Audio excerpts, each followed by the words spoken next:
Hey folks, welcome to the Leeds View podcast for this week's main pod. As usual, joined by Jerry McNamee and Paul Brooker to discuss everything that's going on with Leeds United at the moment. If you are listening on the audio platforms, give us a star rating and also give us a follow if you want to. And if you're watching on YouTube on demand, if you could give us a like and a hype on the video. And if not yet subscribed for daily Leeds news, you can. And you can follow us over on Instagram as well for all the breaking and updated stories throughout the day after the news has gone live. We'll check in with the lads before we get stuck into it. There's plenty of stuff to talk about tonight for a change. We'll start off with Jerry. You were at Derby last week. Jerry, how are you doing? Not bad. It was a bit chilly. There was still a bit of snow around the Midlands, and our seats had a 12-foot drop behind it. Yeah, health and safety in the stadium, no. The bit of banter with the fans back and forth. A few old classics coming out. A song about Saiz and the back four song about Bartley, Janssen. Oh, yeah. That came out. And it was like we were just. It was it was an episode on Dave or whatever the channel's called now. We're just doing repeats, and it was a clunky start.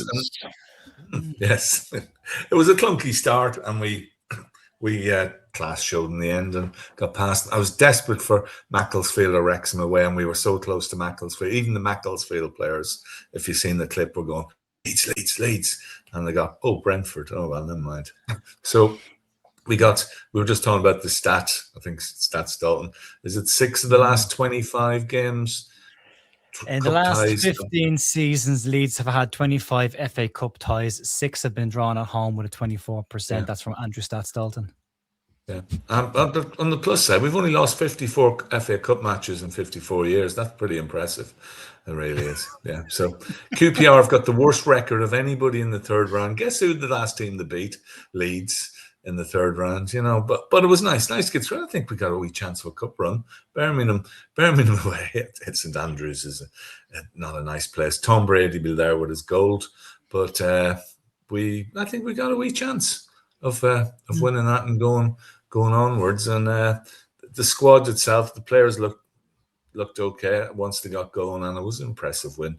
Even a 2-1, I was a bit nervous because I thought 2-1's 2-1, but yeah, we're never in trouble. And James Justin, he's getting better and better. What a run, isn't he? As we said, Stuart Dallas-esque, as a few people mentioned. That ball from Pablo at Stoke, and it was good. And teams like Crystal Palace and what have you take the pressure. That could have been that's something like we would do, lose at Macclesfield. So it was nice to see other teams.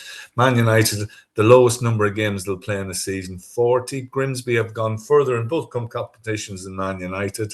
And Brighton and Grimsby, someone said something about trawlers and seagulls, talking about Brighton and Grimsby. I can't remember the actual quote, but it's very apt. And Jonathan Woodgate is part of the new team there. Jonathan, what are you doing? Oh, well, never mind. Yeah. Well, we've got Jason Wilcox there. Yeah.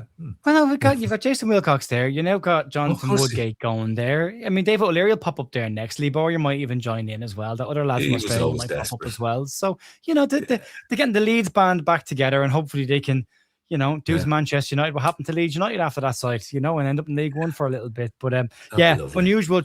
The streaky Michael Carrick is an unusual choice, but it's a very how would you describe it? Mid-appointment by a mid-table side now. So is what it is.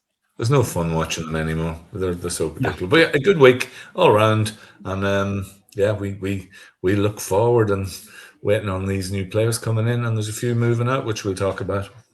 Yeah, we're getting the 25-man squad list that's currently in the block, and looks like a couple of those spaces could be freeing up soon as well. We'll get to that in a few minutes' time. Paul, how have you been, mate? How's the new job going? How are you settling in? Really, really well. A lot to take in. I've been doing the same job for 13 years, and then I come into this new job, and it's completely different. Being in an office around people is a little bit weird.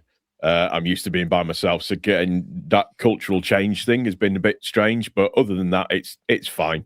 The office where I'm at is lovely in Manchester. I'm only in there 3 days a week, as it is anyways, and then working from home the other two. But just learning new things and putting new feathers to the bow it's good so far. It's been very touch wood. It's been very, very good. The people that I'm working for are lovely and very, very nice. I'm nearly got rid of this second cold. It's nearly gone. But I'm just so. That's because of being in the lift while I was getting training down in London, because London's such a dirty place. But yeah, no, I'm good. The football's been good. Everybody's happy. Do you know what I mean? Yeah. There's lots to talk about. There's good stuff to talk about. Well, then let's start talking about them. We'll start off with the news of the week, or the breaking news that came out today. And it's probably a bit of a surprise of who it was. There was talk last week, Jerry, that Valencia may be interested in a loan swap with Leeds of sending back Largi Ramazani and taking Jack Harrison. And we all got our hopes up that maybe Jack's going to head off for a little bit. We got to see him in all of his glory at the weekend. And unfortunately for him, and it's not a personal dig, but it's tongue in cheek, because somebody will in the comments typing away saying that's not fair. But he's the only player to have been unsuccessful with 10 plus crosses twice this year.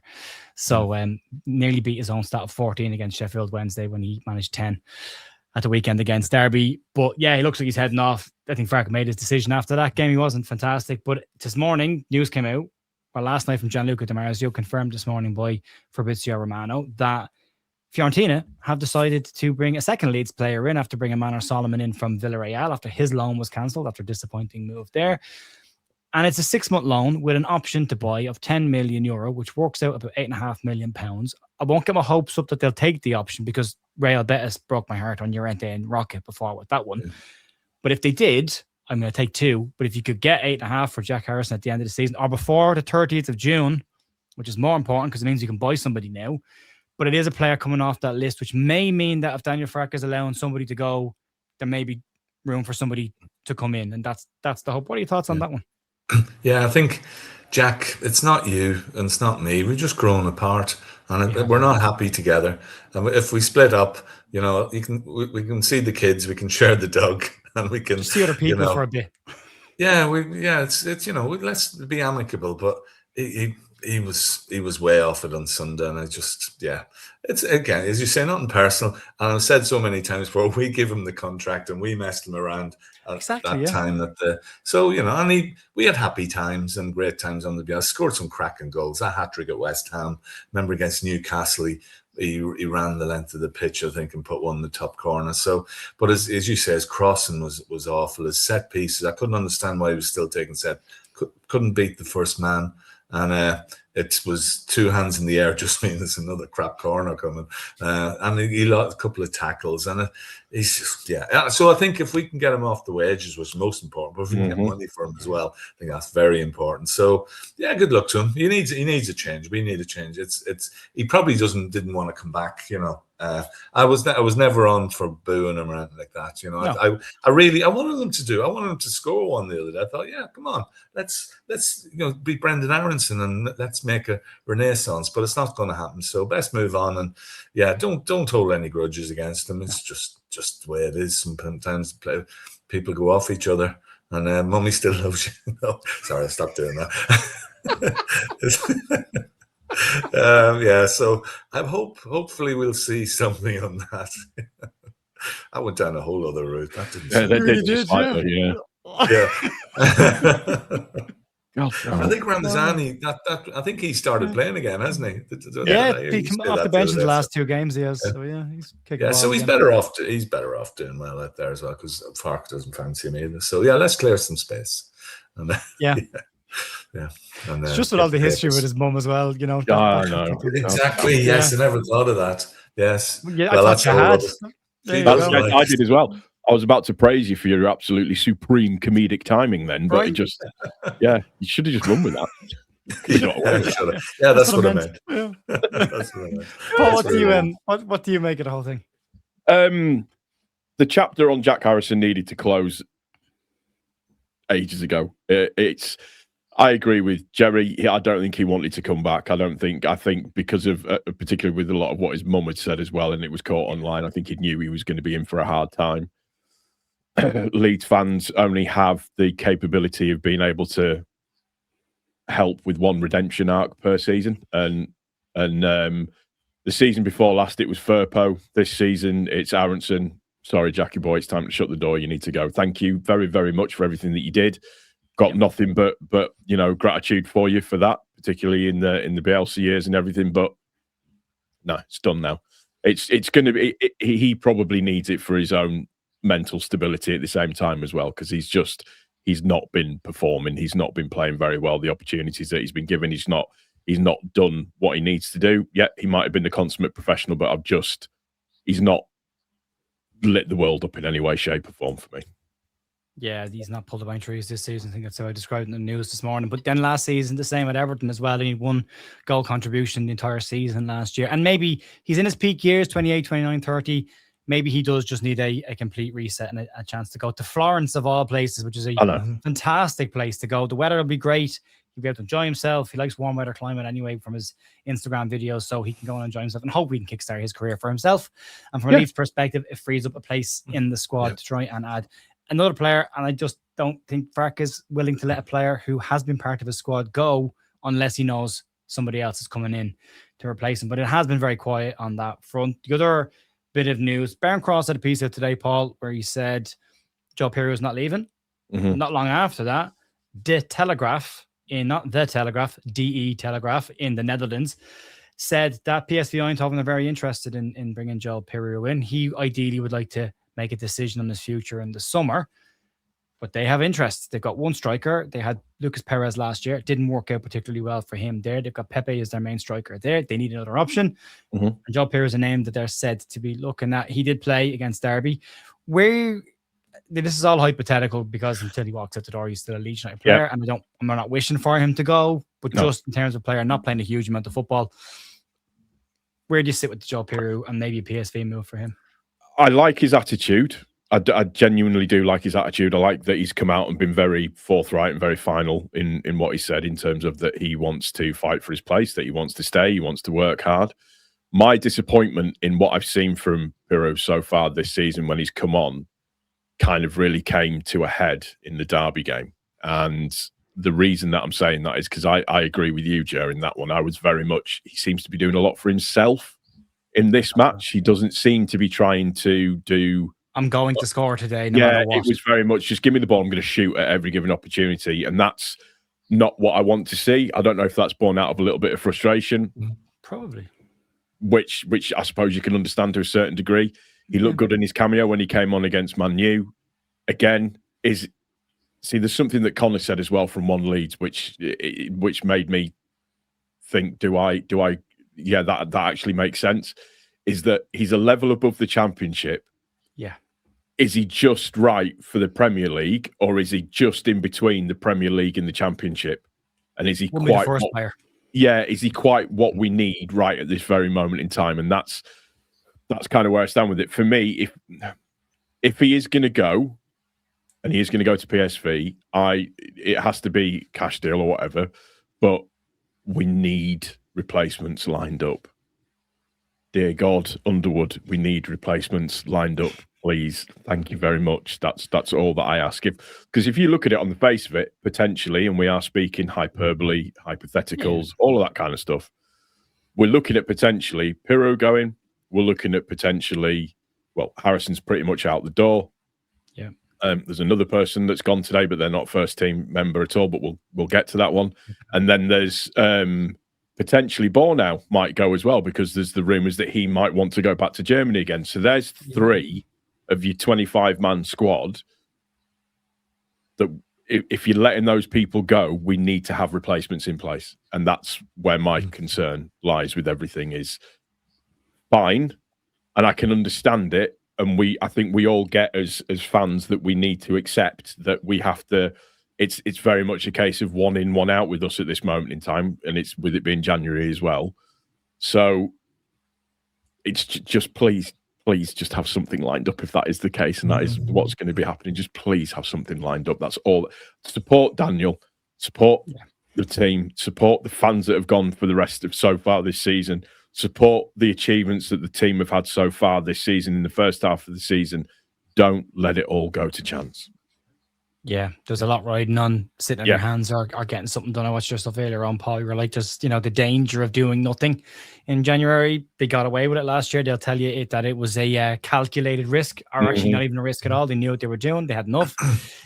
a couple of injuries and this could turn. And if you look at what West Ham, again, you sent me a message earlier on today saying West Ham are looking like they're going to throw about 100 million quid at trying to stay in the Premier League. And that gap could turn very quickly with a few bad results. Jerry, Joe Pirro moving out. The other one that Paul's touched on there as well that we'll talk about in a bit more detail is Harry Gray, and he is off to Rotherham on loan until the end of the season, which was needed. That's two strikers potentially, but Harry's definitely going. Pirro maybe. Where do you sit on Joe Pirro, and what's your thoughts on Harry? Well, I suppose Harry's lucky. He's going to the Florence of South Yorkshire, really. Beautiful, Rotherham. Yeah, really is. It really is 1970s quiche, really is. Have you ever been to Rotherham? Oh, Jesus. Anyway. I'm just gonna add it to the list of places Jerry wants us to visit this year. The New York Stadium, so good that it just named it. Yeah, but I think you're right. If we lose 3 or 4 players out the door and don't replace that's just incompetence, and surely that wouldn't happen. Surely they won't. Surely, you never know. You never know. I mean, Pirro, the second half he I suppose assist. And is letting the ball through your legs and letting it run forward. That was quite good. And then he set was the second one up as well, the pass. So he was a bit better second. And that one hits the post, but I'd like him to stay. Again, another player I'm willing to score now. I thought he got the penalty, but if he does go, you would have thought going to Holland. Yeah, the league in Holland it's probably somewhere above the Championship and below the Premier, if you like, and that would probably suit me. He'll get a few goals. I mean, I thought he was nailed on to be going to the Championship anyway, because I could see him playing for Ipswich. I just thought that's the perfect fit, somewhere where he'll get supply and get the goals. So it's touch and go whether he goes. I'm disappointed Harry's going. I'd like to see a few cameo appearances from him. I'm surprised he's dropping to League One, third division. Yeah, I thought he's good enough for the Championship, but hopefully he gets games, and I think he'll tear it up there. He really will, and he'll come back with a bit of experience and ready for us. But at Barnell, again, he's come into the team. His fitness is missed, but he's not done anything wrong. I thought he was a bit slow on Sunday, but maybe he was carrying an injury, and I wouldn't. As we got 3 centre halves now, we need more centre halves in. Whether he was back up at 2, but he's getting in the team now, so we can't afford to lose him. And as I said, he's looked okay when he's come in. But we got this guy. Is it Doku? That's not Doku. Doki or Dookie, as Sky pronounce it, or Doki. And the other guy, McNeil, was it? Who I thought, what's he doing? Mackenzie. Mackenzie. Yeah. Does he jump over minis and throw golf balls the full length of the pitch? That's the sort of the only Mackenzie I remember at Leeds. But that's the sort of business we need to be doing. We can't be sitting here on the 28th of January saying, have we got anybody in yet? There might be. We're looking, and then on the last afternoon, the last day, throwing out a few names. So we can't have that. So if they've got stuff lined up and great to bring cover in, that's great, and better players, that's fine. And I think you might have mentioned today on your news. Sam Chambers is he going to get more games? But he's not featured. He's only had a couple of appearances so far.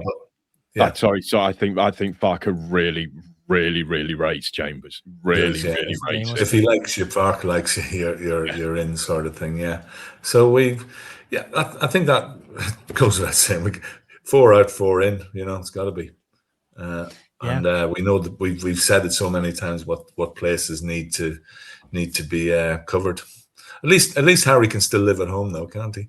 Sure. He can travel to Rotherham. Maybe that's part of the reason why they made it this season as well. Hopeful for his sake. Yeah. Yeah.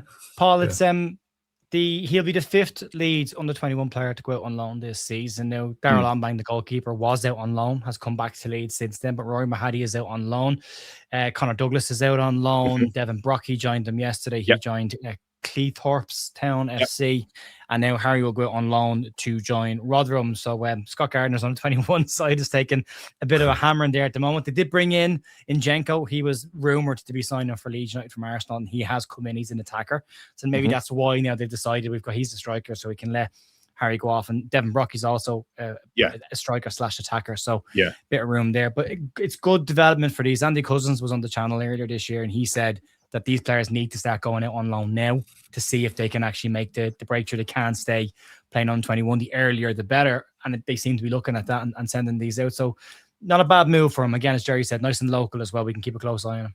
Oh, no, absolutely. I think the other side of it as well is when you look at it from the League One side of things, we know he has the talent. We know he's got the confidence. I have to say, when Jerry and I saw him in the West Stand, and Jerry went, "He's still injured," and the way that he responded to Jerry was very much like his own shit don't stink, for want of a better phrase. But if he's going to back that up with goals, then fine. I think the League One thing is more a case of physical and trying to get that. Listen, yeah, you can do the silky stuff, but we need to see what you like on the physical side of things. You look at the way that Calvert-Lewin plays the game. You look at the way that Nemecha plays the game. You look at the way that Ampadu plays the game. Have you got that physicality to match up with those boys at the same time as well at your age? And going into League One is a brilliant opportunity for him to do that, definitely. Yeah, it'll be an interesting. We'll keep an eye on loan watch. I'll get more detail on it for tomorrow morning. For the we could always stick 3 goalkeepers on the bench. We got plenty of them, haven't we? Loads of them. We're sticking up the place with one goalkeeper that nobody wants, Ilan Meslier. So that's the last of the transfer stories. Nobody wants Ilan Meslier in January. There's been no interest in him in January. The interest is all coming with potential pre-contract agreements and him moving in the summer. So we might just hear news in the next week or two that Ilan Meslier signed a pre-contract agreement with somebody. Personal opinion would be just release the player, let him go, get the wages off the books. Jackie goes, free up some money that way as well. And we start to turn these players around. And again, not that it's any desire to see players leave the club, but if we've got a squad that's currently 2 places above the relegation zone, the club wants to progress and get better over the next couple of years, then you got to upgrade all these positions over time anyway. So the players that aren't playing, unfortunately, that's how football works. They need to move on and bring new players in of a slightly better caliber. And hopefully, as again has been said, Adam Underwood is frantically scribbling names down on a piece of paper, trying to get some done, and doesn't decide to send planes out to sit on the tarmac on deadline day with nobody getting on them. But that is unfortunately the Leeds way. So we'll hopefully get more incoming news. I just don't think Daniel Farke lets anybody leave unless someone is on the verge of coming in. So I don't be miles off on that. I agree with you on that. I don't think he's letting anybody go without there being somebody to come straight in, because the match day squad's not that deep. No, Jackie's been on the bench every game bar 1 or 2. So we'll see. Right, let's talk about next weekend then. So we've got Fulham coming up in the league, and we're back to league action, and we're in a decent spot, lads. We're still exactly where we are because of the FA Cup. We'll briefly talk on the FA Cup in a few minutes' time, but it is kind of, behind us and is what it is. We'll have a quick look at the league table as well, and just to get a visual on where we are. That's the next 4. And as we say, we're currently sitting in 16th place. West Ham haven't had a win in 10 games, but they will be playing Spurs this weekend. Paul? Spurs don't be Spurs would be nice, and just keep that run going. But Fulham have found the rhythm as well under Silva. They've the last 5 games, 3 wins and 2 draws. But it is one of those games where, from a Leeds perspective, it's at home against a side that you narrowly lost it early in the season. Go and beat them at home now and get 3 points and get this moving again. We owe them. That's the way that I look at it. We absolutely owe them. They've obviously got players that are out of the African Cup of Nations, but also as well they've got their form has been very, very good. We need Ampadu all over Wilson like a rash, as far as I'm concerned, in that game. Buy him, just buy him between now and then. There is that as well. We need to be all over him like an absolute rash. We need to make sure that we're doing all the correct things. We've got a good. The wins that they've had haven't been overly convincing. Groundbreaking, shall we say? And this time when they come to play us, we're a completely different animal to the one that was at Craven Cottage this time around. We're a different animal, I think. So I'm quietly confident about that game. Because it's at home and because it should be quite good. The one that interests me a lot is Everton, because they're appalling at home. They're really, really bad at home at the moment. So there's a bit of negativity around that. But we've just got to keep picking off games as they come now. We're now at that. We've gone over the hump of the season now, so we're over that halfway stage and we're coming down. And you said it to me on a message, Jer, that that's one less game that the opposition around us have the opportunity. to claw points back on us. So we just need to keep doing that. But for me, but Fulham, it's listen, it's by no stretch of the imagination is that going to be an easy game. However, we're a different animal at home, an absolutely different animal at home. Yeah, Jerry, if you look at our home record, we've 12th best home record in the league this season. We've only lost twice. We've got 4 draws there, but we've only lost twice at home this season. If you look at Fulham away from home, played 10 games. They've lost 5, drawn 2, so 7 games without a win in those ones. They've only won 3 of them. So their last 5 away games, they do have 3 wins in there. They have got defeat as well. But it's an important game for Leeds to get back to hopefully winning ways. And then again, you've got Arsenal coming up. So you want to get some results on the board before you get to that Arsenal game. And then the Nottingham Forest game becomes massive. Yeah. Fulham were within hitting distance of us a few weeks ago, and they've had a few good results. And you say Harry Wilson has been on fire, 7 goals and 4 assists. And they've clawed their way. So they're a decent team, but we've played better opposition than them even and come out with results. I'll be happy if we on Sunday night or whenever all the games are finished, if we're an extra point ahead of West Ham. We just have to keep maintaining that gap and increasing it. West Ham, I see Paqueta is going on strike, isn't he? He wants to move. They've got this new guy in, but throwing money at transfers doesn't always work. Although I remember playing Newcastle a few years ago, just when they got the money and they beat us and went on a run. But not the way West Ham at the moment. They're even lucky against QPR at stages the other day. Forest have got Arsenal, so Arsenal look unbeatable at the moment. So we just got to maintain that gap or maybe increase it. And a win.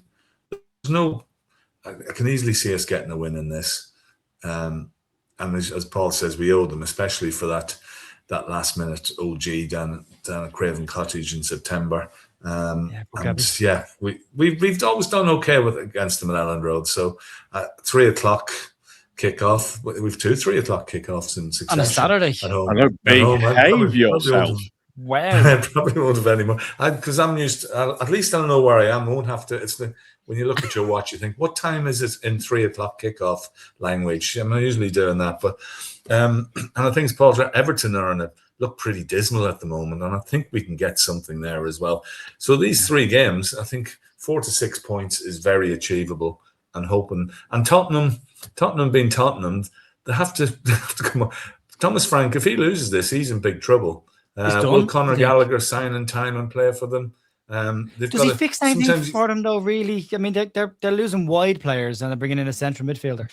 Yeah, I think they'll probably need a bit more. But you look at teams. I mean, West Ham 10 without a win. It has to stop sometime. You always think of that. And Spurs the same. A draw won't be the worst, but Tottenham could easily beat that. And I think if Tottenham win, it's at the West Ham, isn't it? The game, I think so. That's if they lose again at home, that'll turn even more toxic. They're not great at home, to be fair. I'm surprised there won't be anybody there, anyways. No, that's true. Yeah, the boycott. I'm surprised Nuno survived Forest. Speaking to Forest fans, a few of my mates, Forest fans or guys I work with, and they hate Dyche. They're saying the football is dreadful. Now, he does the usual stuff. He comes in, does all right, then starts blaming the players, and the next thing he'll blame the fans, and the next thing the fat controller will get rid of him. So they're on a, we have to keep them down there as well. So there was these next 2 games are turning point. We could be well out of sight, or we could be right back in the rubbish. But I think they'll be the former rather than the latter. Yeah, fingers crossed we're close to the 30-point mark than we are to the 20-point mark come the end of those 4 games. But yeah, it will be interesting. It's very much looking at what everybody else is doing as well. We're at that point of the season where you're not just counting your own points, you're counting everybody else's as well. Yeah. And Forest only a point behind us, even though things aren't particularly necessarily going the way that they would want it. It wasn't a classic between them and West Ham, but it went our way, Paul. At least it went our way. Yeah. We need a couple more results to go our way as well. And I know people like to say, just, look after your own job. Don't be looking for favours from people. But it's always nice at this point of the year if you can get a couple of favours as well. Oh, hugely. Of course it is. I swore that I wasn't going to do that this season. I swore that I wasn't going to be watching anything. I've been algorithming it up. I've been computing it up. I've been doing everything else, and just like we now have, according to Opta and other supercomputers, between don't say it. 7 and 10% chance of being relegated. Why did you say that? I know, but I'm just throwing it out there. I'm just trying to make it like we're really confident about absolutely everything, and trying to find comfort in that. But then you look at the table and think, shit, if we lose one and West Ham win one, then it's a bit squeaky bummish time. It's going to be, shovel and a coal up there, and the diamond's going to fall out afterwards. Let me tell you, be squeaking. But that's my one for this week. But just an image of that. Yeah, I know, it's good, isn't it? Simple, it's very visual. Yeah. I'm leaving the dead space. I'm leaving the dead space. I in thought there. you were, yeah. Thanks for that, mate. Appreciate it. Yeah, I mean, they're on 14 points, so a win for them puts them on 14 to 17 points. And if we don't, you're on 22. I'm counting the amount of results it is between the two more than the points necessarily. It's 3+ currently at the moment, or in and around 3. You wanted to get to that. Yeah, you wanted to get that. You can afford to lose a couple and still have a gap and not be just looking over your shoulder. We don't need pressure at this point. The more confidence they get. And the side, Paul, to be fair, I know we didn't win the game at Newcastle. I know we threw it away in the last 10 minutes. But to see Newcastle players lying face down on the grass at full time shows how much effort and work Leeds put into that. And that has to be how they approach this game. The same way they went to Crystal Palace, same way they went to Newcastle, to go at these teams and rattle them nice and early. And if you can do that against Fulham at home, put Ellen Road behind you at a normal time on a normal day to play football, you have to hope it goes your way, or at least you're giving yourself a positive chance of getting a good result. Well, this is the thing, is that, you're going to have people in the stands now that are going to be sufficiently lubricated to make a little bit of noise, that are going to be in a good mood, that are going to be, it's the nights are starting to get a little bit lighter. Everybody starts to get a little bit happier. But what we need is we need the team to be going, not at 100 miles an hour. We just need them to pick up the pace. That's what we need them to do. If they play, we did it 3 times in the Derby game, in the FA Cup game. We picked up the pace 3 times, and 3 times we scored. And 3 times we scored.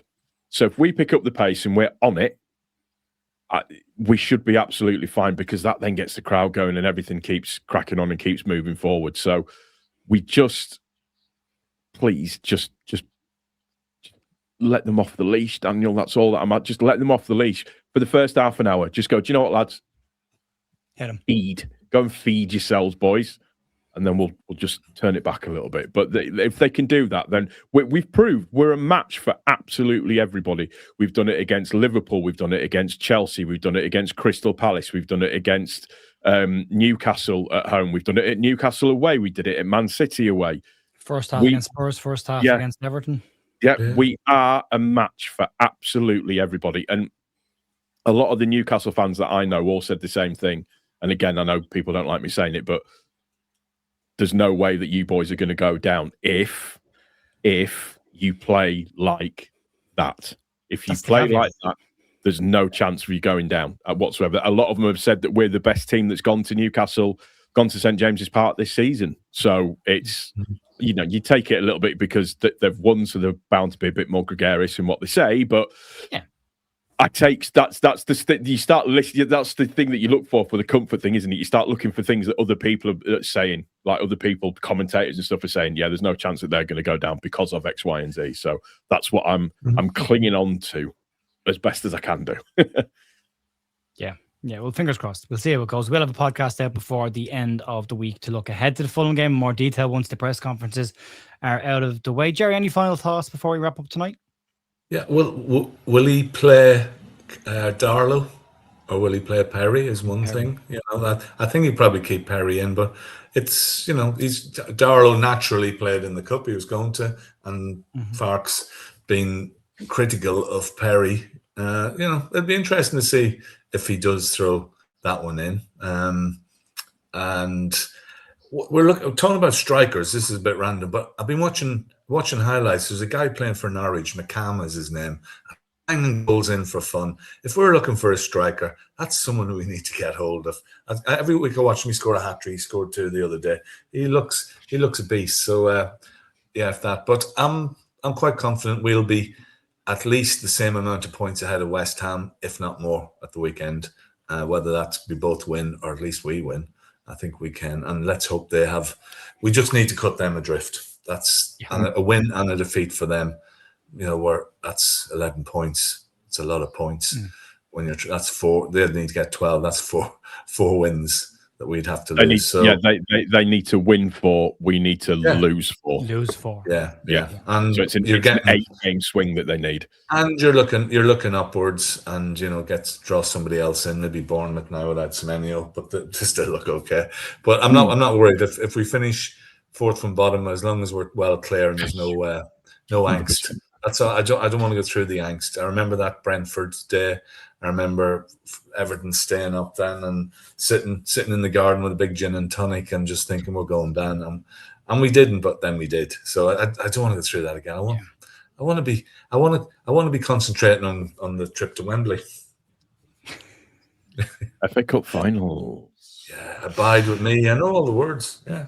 Just so we can lose our nerve in Wembley again. Why not? Yeah. Why not have one more going? Yeah, no, Paul, things will change. Yeah, Paul, anything from you? Just on Jerry's pieces there, just a quick look at last year's table as well. I know people hate when I do this, but this is my comfort blanket. West Ham have got 3 wins this year. Last year they had 11 in total. So with the second half of the season, games running out, they would have to go on a phenomenal run of games Monstrous. in order to turn it around, if we can open that gap again. So, everyone's saying 38 points could be enough. I would like us to have a bit more comfort in it. I'm just going to check last season because I clicked on the wrong team there. I think West it was Ham, 28. Yeah, it was. Right, it was 11 last year as well. Yeah. So, they need to get 7 wins to get close to last season's total. So, look after ourselves, get our results, Paul. But anything you want to leave us with before we wrap up? Put me on the spot then. We just need to take this just as a game, every game, one game at a time. It's going to be stressful. It's going to be crash out season. We're all gonna be crashing out at various points. I would have thought over the next few weeks it's going to get a bit tentative, or the football gods could absolutely smile on us and it could be a relatively boring, straightforward end to the season. And if it is that, then absolutely fantastic. And I'll take that 100%. All day. And do you know what as well? This is my other thing. And this is my other takeaway.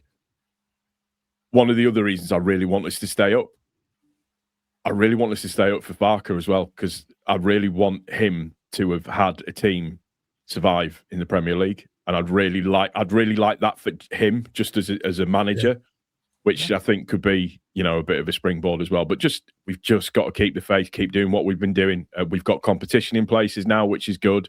I look at that bunch of lads that are out there. They all look like they're having a good time. They look like they're, a good group of mates. They look like a good team, which is the main thing. And we've had occasions where that hasn't been the case. And let's just keep at it. That's all that we can ask. Just do your best, boys. Yeah, West Ham only managed 6 points in their last 10 games of last season as well. So again, that's just my comfort blanket. That's what I'm looking at. What was their second half of their season like? So yeah, look after ourselves, push on, and fingers crossed we will be okay. Right, folks, that will be it for us tonight. You can check us out tomorrow morning for the news. There is some details today on today's news as well. You can check that out on the audio and on YouTube as well. And we are back tomorrow morning, first thing, for Leeds United news and more detail on what's going on with Harry Graham. Fingers crossed, somebody heading in the door to Leeds as well. Enjoy the rest of your evening or day, and I will talk to you soon. See you later.